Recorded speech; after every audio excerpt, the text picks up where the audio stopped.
So good day mga kabasyong, welcome sa aking YouTube channel. So sa video na to, ipapakita ko yung sakit na itong sasakyan. Mataas yung vacuum niya kapag napa-start. Although may hard starting siya, mga 3 crank bago siya mag-start. So ayan makikita nyo yan. So ito yung titignan natin pag ganun. Obserbahan nyo yung gilid ng karburador o yung inyong intake manifold. Makikita nyo rito kung may tulo ng gasolina. Yan. So yun yung napansin ko. Ayan na medyo basa-basa pa. Kung nakikita nyo yan. Siya yan. So ito yung aayusin namin ngayon. Ngayon papalitan ko. Meron akong belamoid dyan o yung paper gasket na tinatawag. Papalitan. Tapos titignan ko na rin yung kung saan pa galing yun. Pero ang suspecha ko yung dito sa kanyang throttle. Pero titignan ko pa rin kung meron talaga. Or sumisirit lang, umaangat lang na ganun.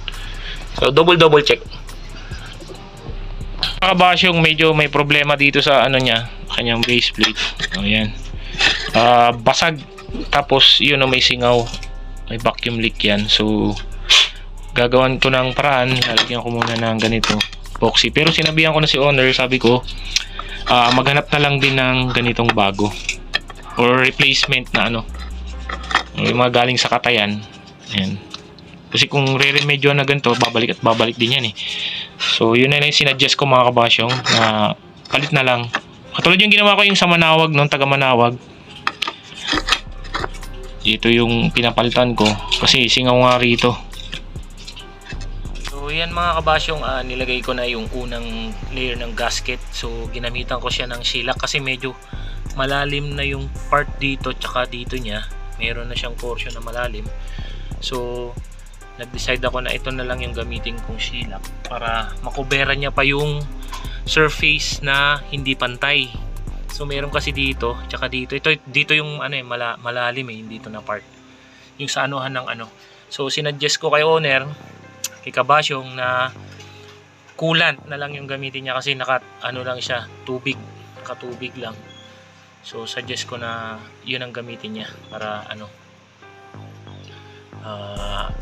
mas ma-prevent yung pagkakain ng kalawang doon sa ating intake manifold. Ito, mabubutas yun kasi kung nabutas yun, wala na, palit ka na ng bagong intake manifold. Tsaka yung ilalim ng ating, yung throttle ng ating karburador, medyo din, meron na siya. So ganun din ang gagamitin ko, shellac, para maiwasan yung pagkasira, ma-prevent niya. Tapos palit ng coolant. Ayun. So yun lang mga kabasyong mga gagawin natin.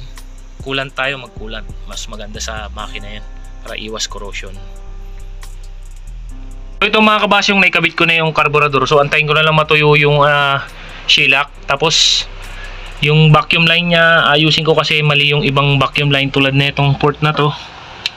Hindi ito nakakabit dyan, dito siya nakalagay. So dapat ito nasa ilalim ito ng solenoid dito. Yan. Yan dapat. So pero papalitan ko pa rin ng hose yan. Tapos ito, nakita ko kanina, ito nakakabit to dito. So ito is ported. Hindi dapat yan dyan. So dito sa likod siya ng karburador, dito sa may pinakababang parte. Yan. So tatanggalin ko yan, papalitan ko yan, ililipat ko yan doon. Babagsak yung inyong minor or ang inyong vacuum kapag ganyan, lalo na pag umiinit. So hirap na kayo sa vacuum line nyo. So yung pagdating naman dito sa dust pot, yung dito sa port na ito is sira na. Yung dito. So tatakpan ko na lang siya para wala na siyang vacuum leak. So ito na lang yung gagamitin. Supposed to be dito siya, kaso wala na siyang BSB. Ito sira na, putol. Ayan, nakita nyo? Ayan mga kabasyong. So sira. So ayusin ko lang. Pati ito pinalitan ko na, nilagyan ko na ng ayan, metal band. Ayan, nakita nyo. Tapos pinalitan ko na yung hose. Pinalitan ko na ibang kulay. So ito yung nakapalit ko, this one. Ito yung dati niya mga kabasyong. Ayan diba? Biak. So ayan yung papalitan natin na isa. kabasyong, tapos na. Naiset ko na yung kanyang vacuum line, RPM. So, dami namin DIY pagdating sa mga hose, vacuum line, yan.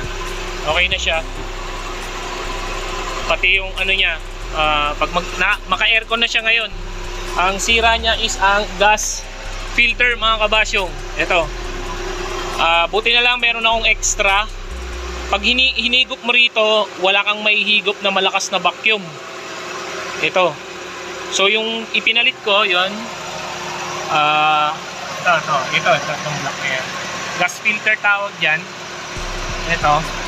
Pag hinigop mo, lahat makakahigop ka sa 3 port na ito. Ito hindi. Limited yung vacuum na mahigop mo. So yun yung diferensya niya. Kaya pati yung vacuum line ng aircon, wala. Pati dito sa vacuum papunta sa power steering, wala.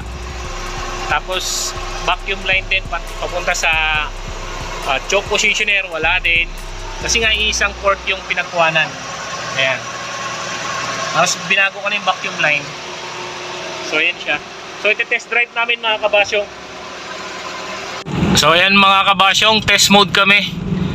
So na-aircon to actually. Kasi yung main problem talaga nito is yung aircon. Wala yung ano niya. So yun, nakita namin yung sakit niya. Vacuum leak. Tapos sa fibra, doon yung leak niya. Tapos gas filter, yan. So ito yung ating ano, ito na siya ngayon. So anong masasabi mo, kabasyong, with regards sa ano, dito? Yan. Laki ng pinagbago. Yan. So Nung pinunta ko dito, alos ganito pa lang noon siya, nahirapan na.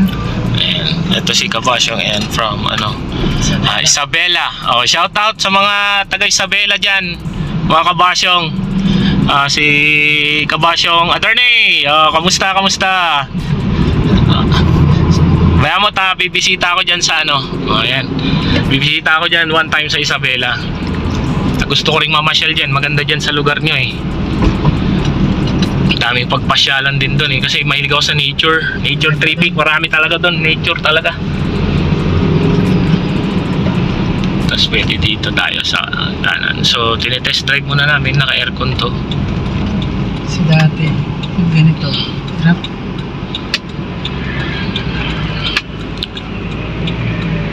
So yung naging problema talaga, no, gas filter lang. Siya lang yung nag ano doon sa ano. Kasi 3 port yung ano eh, hawak niya. Doon sa tubing para doon sa tinatawag nating choke positioner, di choke, yan, choke opener, yan, ayan. Tapos sa power steering, so ayan, oh. So ayan, whoop, basta talaga 2E carb, oh. Grabe.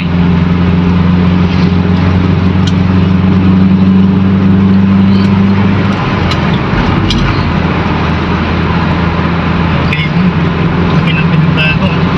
Ayan, mga kabasyong. Dati kasi pag ganito, hirap siya. Dito tayo, kabasyong, ha, kaliwa. Ayun, dyan, dito. Yung. So test mode kami.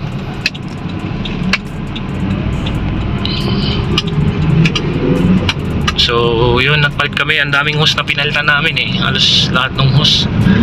Pati yung hose ng advancer pinalitan. Kasi bakal na ano, yung plastic na may coated na bakal. Ay, yung bakal na may coated na plastic. So dugtong-dugtong siya. So sabi ko, palitan na lang. So ayan, mga kabasyong. Alright. Tumaan nga yun.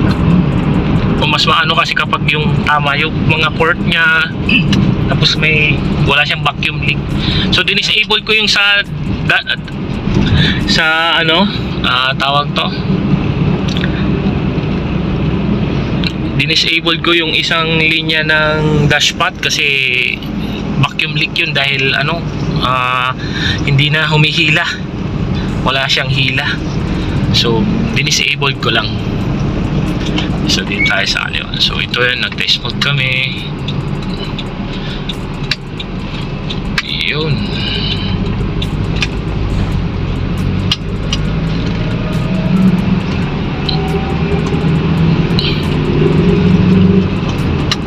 So, ngayon lang ulit ako nakagawa. So, mamaya-maya meron kaming team gathering.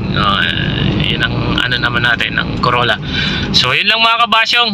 Maraming salamat sa panonood. At kung bago ka pa lang sa aking YouTube channel, please like, share, and subscribe and hit the notification bell para updated ka sa mga bagong videos na aking i-upload. Maraming salamat muli mga kabasyong. God bless.